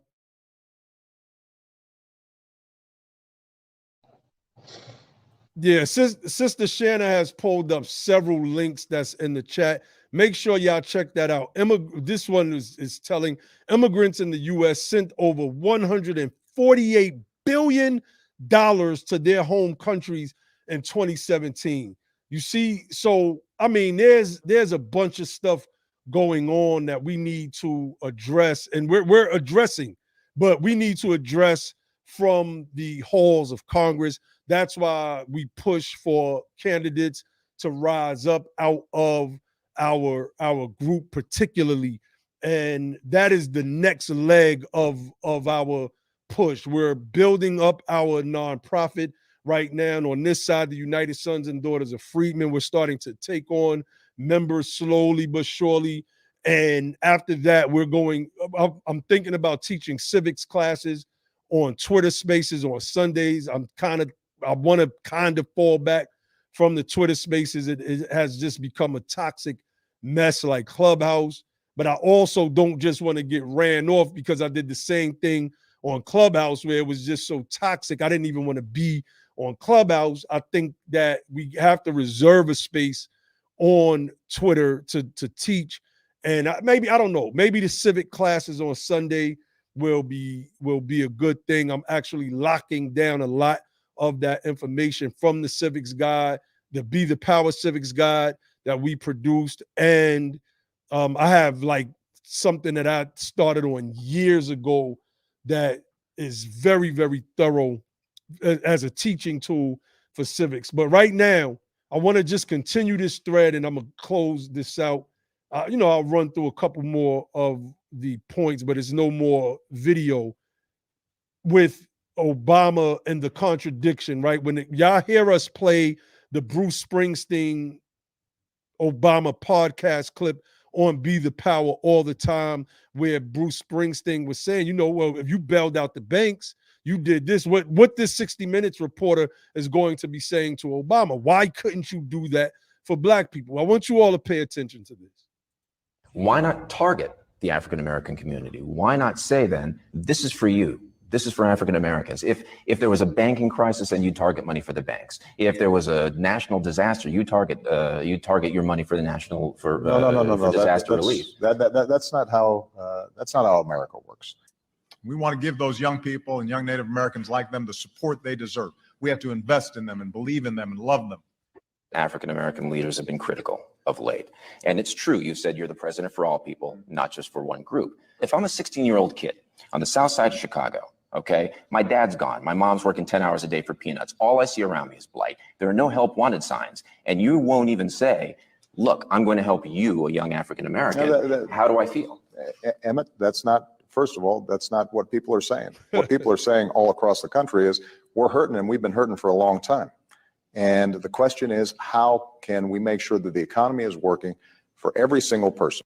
I want to bring that back, right? I wanted to play it through. I want to bring it back so we could pause it and touch on certain points. So let's run through this one more time. Why not target the African American community? Why not say then, this is for you? This is for African Americans. If there was a banking crisis, then you target money for the banks. If there was a national disaster, you target your money for the national for disaster relief. That's not how America works. Please stop that. We want to give those young people and young Native Americans like them the support they deserve. We have to invest in them and believe in them and love them. Okay. Go ahead, Josh. That is how it works. Just like he said. Just like he just said. That's why I heard you, but I was like, no, I gotta let that next part play. Yeah. That's exactly how it works. And guess what? That's how it worked when they targeted damage on us.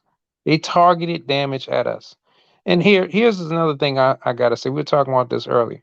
When we're making our claim for reparations, we gotta let it be known that the New Deal policies that created middle class wealth in America for white folks, we were locked out of that. So that is old from just understanding how wealth was created the generations through generations from those policies, and how for the vast majority of freedmen did not get to participate at that because of the way the specific laws and the language was crafted. It allowed us to be cut out. That's specifically targeted at us to keep us cut out of the growth of America, the growth of the middle class for the baby boomer generation. So yeah, why not target us? Well, because basically the policy is we want to maintain the freedmen at the bottom. That's it. Just say what it is. You want to keep the status quo. You want America working for all Americans, but you don't want to do anything to change the hierarchy of America, because that will requiring specifically targeting repair as opposed to specifically targeting damage. And I would suggest I would make the claim that anything you're doing that does not specifically target repair, but you're trying to uplift all Americans, well, when you're rising the tide to lift up all the boats, when you don't have a boat and you're in the water, you're floating or you're at the bottom, adding more water, all that does is put more pressure on the bottom. And that's what That's we've right. seen with our people. Back to you, bro. No, that's absolutely correct. And, you can see it in his eyes. Miss Battle caught it. She said, look at how he's looking. He knows that he's lying. This is a Democratic policy, family. This is the Democratic playbook. Don't promise the Negro. Well, promise them stuff, but don't give them anything. Don't give them, don't give them anything. Let them burn. Let them stay at the bottom. Don't do nothing for them. And that's why the video shows in the very next breath. Wait, let's bring that part back. Because he said that's not how America works. No, Emmett. National disaster. You target your money for the national for No. disaster relief. That's not how America works. We want to give those young people and young Native Americans like them the support they deserve. We have to invest in them and believe in them and love them. See, that sounds just like what Jim Crow Joe Biden said about the Hispanics when asked about reparations for the descendants of quote unquote slaves in the United States of America on that debate stage. That's exactly what he said. We have to invest in them. They are the future of this country, and you all just better get used to it. Grim just popped on and brought up how he said the same thing to some prominent Black leaders and politicians on that Zoom call. Brother Ibrahim gave an apt analogy. He said when it comes to Black people, Sleepy Joe wakes up and starts playing whack-a-mole. Every time you ask him a question about us, he gets bold. You don't vote. If you don't vote for me, you ain't Black. I mean, he said that with all of the conviction that a man could muster. I'm like, listen to this guy. Did you hear him on the debate stage? He woke right up. And we gotta invest in the immigrants. And you better get used to it. Like, what? How did y'all push this guy? Let's continue. Fair use. This is fair use. Let's continue this. African American leaders have been critical of late. African American leaders have been critical of late. And what Tavis year was Smiley, this? Man, I don't even remember, bro. It was over 10 years ago, bro. Yeah. Tavis Smiley. Who else was rocking with Tavis on going at Obama? Cornel West. Cornel West was some of them. Jesse Jackson, he was dipping in and out. But Jesse was right when he was like, I want to cut his nuts off because he always talking down on Black people. There are several articles that you could pull up right now.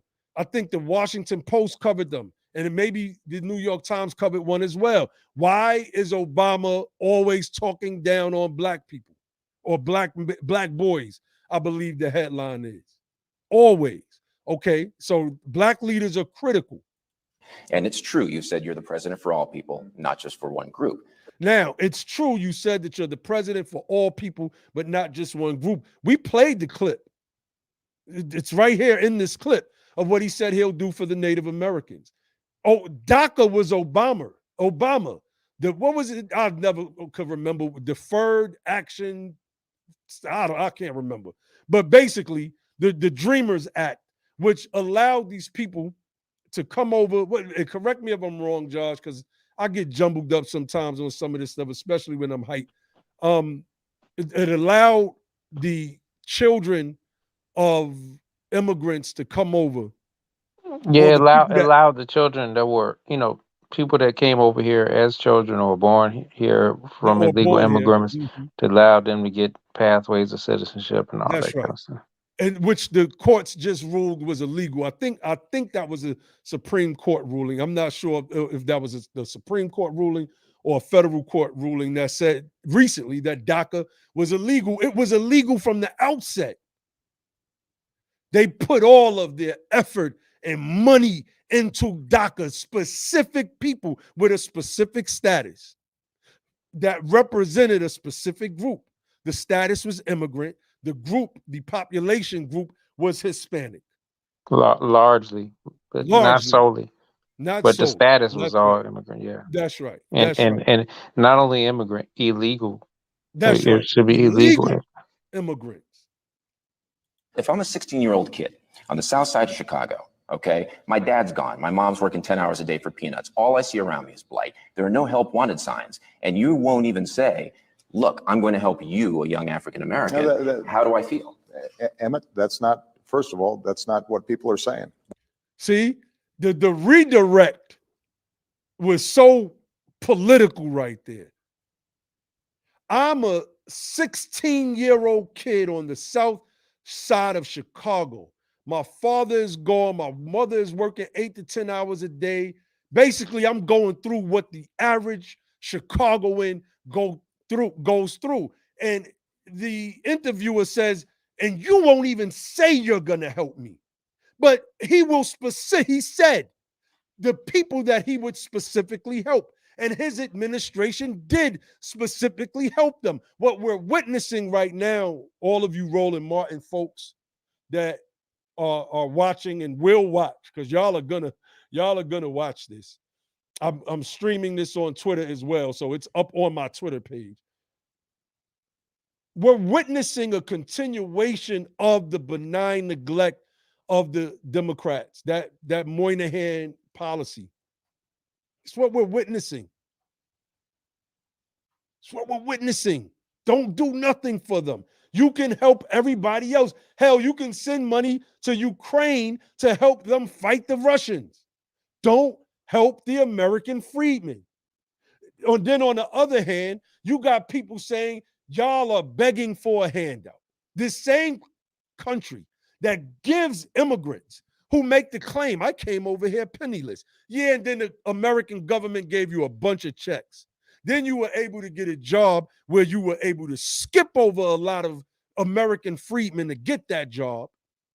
Then you were able to parlay all of that government money into a Los Fritos Spanish store, which became the Los Fritos restaurant.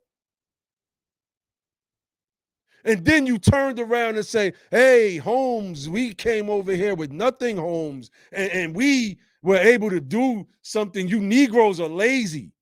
Then you got the white Confederates in the Republican Party saying, don't give them anything.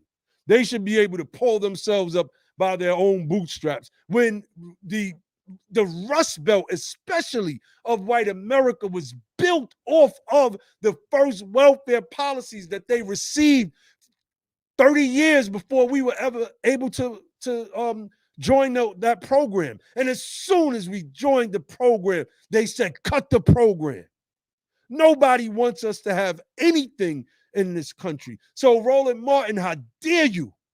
How dare you? How dare you and Nikki and Greg Carr, and I'm going to call a bunch of other people out that's on Twitter, Stephen Hunter and Luke and the rest of you people try to dictate to us How dare you try to dictate to us when you see what's going on? And Obama is going to lie. He's going to take the question and create this red herring, non sequitur response to it. What people are saying all across the country is we're hurting and we've been hurting for a long time. And the question is, how can we make sure that the economy is working for every single person? So the economy was already working for everybody. See how they all lives mattered? Questions for black folks? That's what Stacey Abrams did with her black man plan that we read on the air. If you missed it, go back, find it on my Twitter wall, or just come right here to Be the Power YouTube channel. Make sure you subscribe. Make sure you click the like button. Hit that little notification icon next to the subscribe button so you can become a part of the notification nation and get notified every time Be the Power goes live. Go back and watch the breakdown that we did right here on Be the Power. Go back and watch it because we showed that Stacey Abrams' plan was not a plan the African for black men. Why not target Why not the say African then, this is American for you. community? This is for Why African not Americans. say If there was a banking crisis, if it was a banking crisis, you would target the banks. If it's an immigration crisis, you target immigration, the immigrants. They made sure these people had everything. And since Obama's time, I watched the school that my children went to turn from a quote unquote black and white school to 1/3 Hispanic, 1/3 black, and 1/3 white, with a few others sprinkled in between. I think I broke that math down right, Josh. I'm not sure. This is what I'm saying. This is what I'm talking about, family. We can't let the Democrats just play us. We can't. I showed this, the screenshots, The Intercept, published in 2017. New report looks at how Obama's housing policies destroyed black wealth. The first black president in American history was a disaster for black wealth. Authors of the think tank report wrote. Another article that was published by Jacobin in 2017, how Obama destroyed black wealth. The nation's first African-American president was a disaster for black wealth. They want us to forget about that and just vote Republican for the sake of voting Republican. Well, under Barack Obama, y'all know we beat this dead horse. We're never going to stop beating this dead horse. Under Barack Obama, the United States added 1.1 million, because I always said that wrong. I said 1,100 or 1.1 thousand new million. New millionaires. No, I was saying it wrong. It wasn't 1.1 thousand new millionaires under Obama. It was 1.1 million new millionaires under Barack Obama's 2 terms, family. 1.1 million new millionaires. Mostly all of these people were white folks. So while black wealth was being decimated by his policies, white wealth was adding more rungs to its upward economic mobility ladder. We were getting the ladder kicked from under us, and we haven't recovered. The little bit of recovery that we do have, COVID wiped out. COVID wiped that out, family. Completely wiped it out. And then here's the thing, like you can't do non-reparations, no reparations, and then massive immigration at the same time. Because what you're doing is not only are you denying us from being able to get back to where we can get to the starting line, because you want to say, well, so we can have America that works for all Americans. Well, you have to get to the starting line of America first. If you want to look at this thing as a race, it's not. How is it if you're starting and then I got to jump through all these hoops and then finally get to the starting line. And I'm tired. I'm broke up. My shoes bent up. And then I get to the starting line. I look up and, oh man, y'all done already shot the gun a while ago. People way ahead. Now I got to try to. What are you talking about? That's not America Works for Everybody. So it'll be one thing if we were at the starting line. That's we getting reparations. We get equality. But then you're doing mass immigration. So now you're saying like you're gonna put a bunch of other people in America. A lot of them gonna be way ahead of me at the starting line, and I'm supposed to have to catch up and compete with that. How can you do no reparations and mass immigration? That's just fast tracking us off the cliff and to be replaced so fast. I mean, it's just terrible, man. It's crazy. I put a link in there, Naheem. I don't know if you Yeah, got I that one. actually did pull it up. Let me share it. Where is it? I got so many. I ain't trying to mess up Wait your for y'all. flow, man. I just No, this no, is it's cool. Wait, I was waiting for that rolling. I hear a echo. oh, I was waiting for that Roland Martin rebuttal, man. I was waiting for that Roland Martin rebuttal, boy. I was ready to go in. So I got so many different tabs up. So let's pull that up.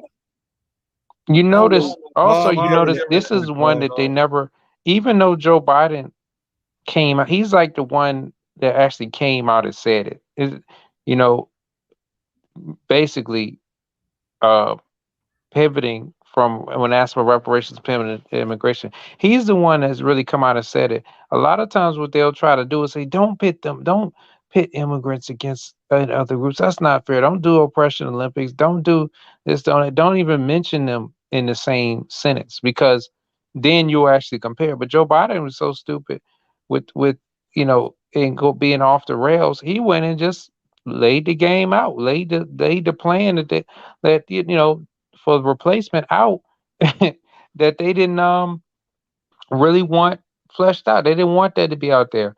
So, but he didn't put it out there. So we all know what the deal is, and we can see it in real times within our communities. We look and see, like I told the people out there on Sunday, DC used to be Chocolate City, now it's Chocolate Chip City.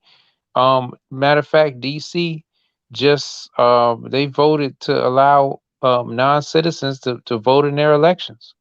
So they're fast tracking the replacement. And I'm gonna get into this, but real quick, Naheem, remember we were at the Civil Rights Museum in Atlanta a few weeks ago, and we were talking about how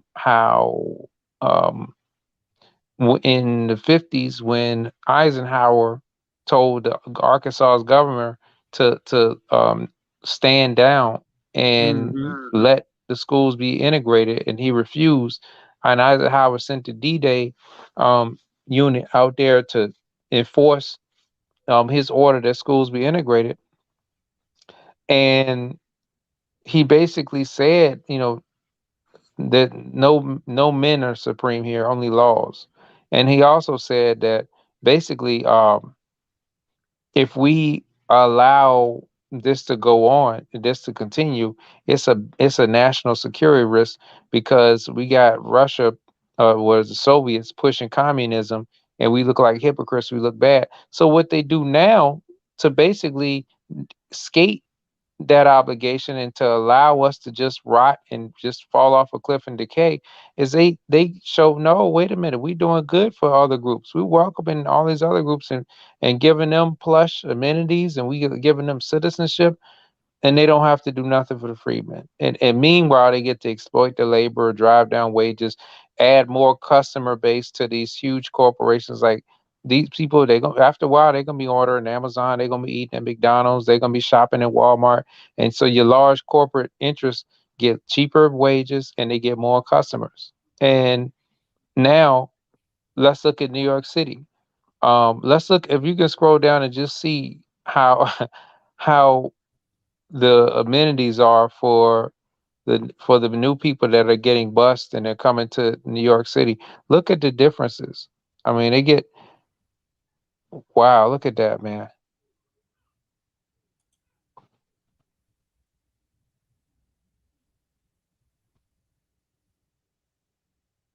These are people who came to the country illegally and they're not citizens, but they get all kind of resources. I Look, they mean, get to look, play Xbox all day. flat Flat screen screen TV. TV. Joe, Joe, Joe, I don't John, know. I I've don't know. got an I've got an echo echo coming coming through. through every. I don't know. You on your phone or? Yeah, my bad. So I wish they could juxtapose that against the conditions of the citizens that are American citizens that are going there in their homeless shelters. If you read about them, you know they smelling like pee, they smelling like poop. They don't have nowhere to wash their clothes like that. The furniture is hard. They got one TV. These people got multiple flat screens and new Xboxes, and um they get catered cuisines. Coffee maker, like Like, damn, damn. They fresh getting drip they coffee. getting like cuisines that are specific to their ethnic group. It ain't just no in the American citizen homeless shelter. They're like, man, the food that we get, you don't really want to eat it like that. You really scared to eat that food. Look Yeah, at that. this is one of them One of them shelters shows. right here. This is crazy, man. This is just absolutely crazy, family. So you see, I'm gonna put that link in the chat. Hey, this is what we're faced with, and the Democrats are telling us that we gotta vote for the Democrats. We have to keep these people in power so that they can keep importing our replacement.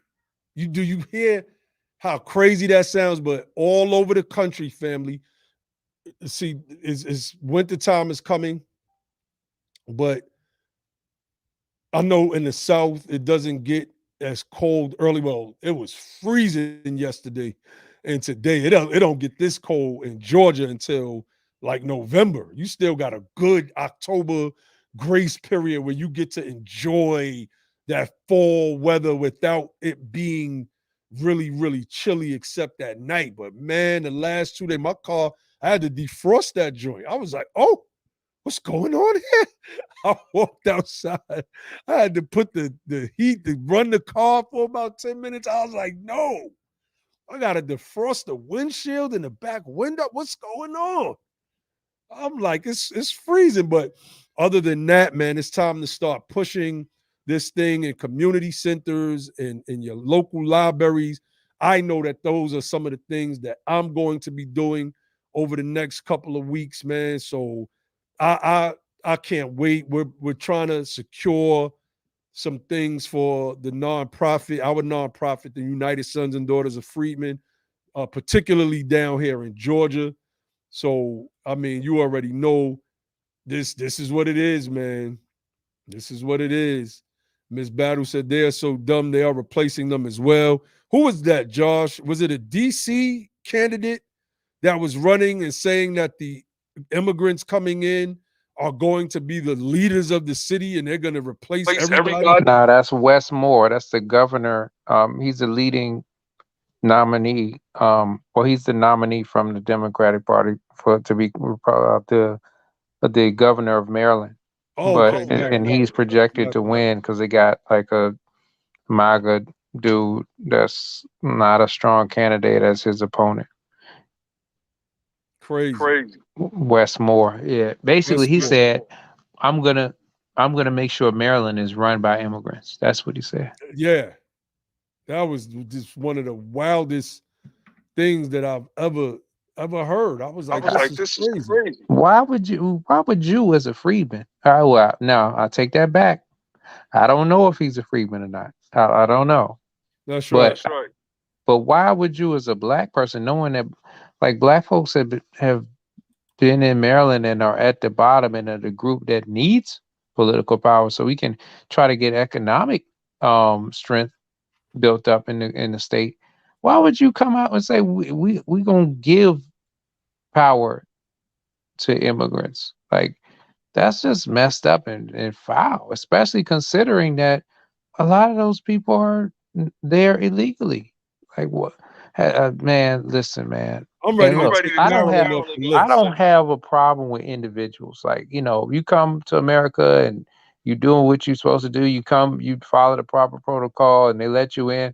I don't have no problem. I don't have no problem with you as an individual. My problem is with this type of policy and this type of idea that is you don't it's okay to not have a country, because guess what, in all these other countries you can't do that. You can't just go to Saudi Arabia and look. When I was several years ago, I had some roommates, right, and these guys were from Saudi Arabia. Their government was giving them not only was the government paying for their school, the government was giving them a check, $3,500 a month living expenses. Then when they finish school, they come back over to their country and they can get jobs. Had jobs lined up with them already. That situation, we don't have anything like that for us. You know, we don't have any situation like that for us where you get free college and then you go abroad and you get a check that was more than what a lot of people. He was getting more at that time money from his, you know, from his country and going to school just go to school than I was getting at my job. And and he was ordering pizza every day, and he was, you know, he had a car. He went to school forever. He didn't get out. He just was going to school forever and getting paid a check. And I'm guessing his check kept going up to keep up with the cost of living. But you know, my thing again is with the policy that allows so many people to come and undercut the efforts. Meanwhile, forgetting about the people that are over here. And I don't know if we really want to talk about it, but we got some policy proposals in mind that we've been building. I know we're trying to keep some of that under wraps, but one of them definitely has to be reforming that H-1B system. That's And right. you need to be made to have to pick from a pool of freedmen that are qualified before should be able to go and even look at anybody else from bringing anybody else over here. You know, that should be, we need to start right there. You know, you need to be able to look at a pool of freedmen, and then you need to go look at a pool of other Americans that are qualified before you think about bringing somebody else over. That's right. That's right. So, fam, we about to get up off of here, man. And I wanted to come on and talk about some things, you know, the reparations march. For those of you who missed it, go back. I touched on that. I showed some of the pictures. I put the link in the chat. I should have kept that page up where the pictures are. The African American Heritage Foundation has those pictures on their website. I mean, them pictures came out absolutely great. And touched on the Kanye thing to, you know, to some extent. I shared my opinions on what I feel about it. We touched on some of the debates that were happening. It's kind of lackluster, typical. Outside of the Warnock Herschel Walker debate, my man Herschel pulled out the badge. You know, my man pulled out the badge. We got brother Cato in the building, brother Marcel. He said, "We are too damn nice." Yeah, it's time to stop being nice. I'm not being nice. Yeah, I'm not being nice. Point blank, period. No more nice. No more Mr. Nice Guy. I twist it the back with the stools blazing, hot like Cajun. So, bam. We're gonna get up off of here, man. And I shout out Sister Buffalo Honors. We appreciate you as well. Sister Shanna, Hitflix, BTP, Riri, Quinte, Danforth. I see you, Miss Battle. Freeman Media, my brother Shannon in the building. Was good, fam. Brother Marcel. Who else? Who else we got up in here? Of course, BTP is in the building. Brother Josh, brother Ibrahim, brother Grimm, brother Ali, AMP, DM1. I still don't know what that means, fam, for all the years you've been rocking with us on this channel. And I gotta say, man, it's great to connect with a lot of y'all in real life. That's right. That's right. And be able to see real people come and support each other and support this whole fight. You know, it's powerful to connect in real life, you know. And let's keep building, man, in real life. That's right. That's right. George Fontanet, if I'm saying that right, Jersey City is in the building. We have a couple more people I'm gonna shout out real quick before we get up out of here. Michael Evans, he came up in here with the hashtag joint. We gotta get you on that Freeman wave, brother. That's the real wave. That's the only wave. That Freeman wave is ancestral. You know, we could touch that in the record books. But anyway, thank you all for coming through and listening in. We might do something this Sunday. We're trying to get like we're trying to get a couple old school hip hop legends on. Legends. And they may be legends beyond most people's time, but we know them as some of the early founders in this hip hop thing. So stay tuned for that. That's going to be a powerful, powerful discussion. And we're going to get back on BTP, man. We do a lot of Twitter spaces. Like I said, that stuff is starting to become toxic. You know, shout out to everybody that I may have missed. I definitely ran through some shout outs earlier on. And I may start doing civic classes on Sunday. I'm not sure about that yet. So y'all stay on the lookout for that. And we're going to keep bringing it, man. We're not going to stop until I have a saying that I came up with years ago. It's in my email signature. It says, let's build till we build buildings. And that's what I'm on. Like I'm still on that same exact energy. Let's build till we build buildings, family. So I leave you all with the motto of the platform, which is don't just fight the power, become the power. And then and only then will you have the power to make a change. With that, I say peace.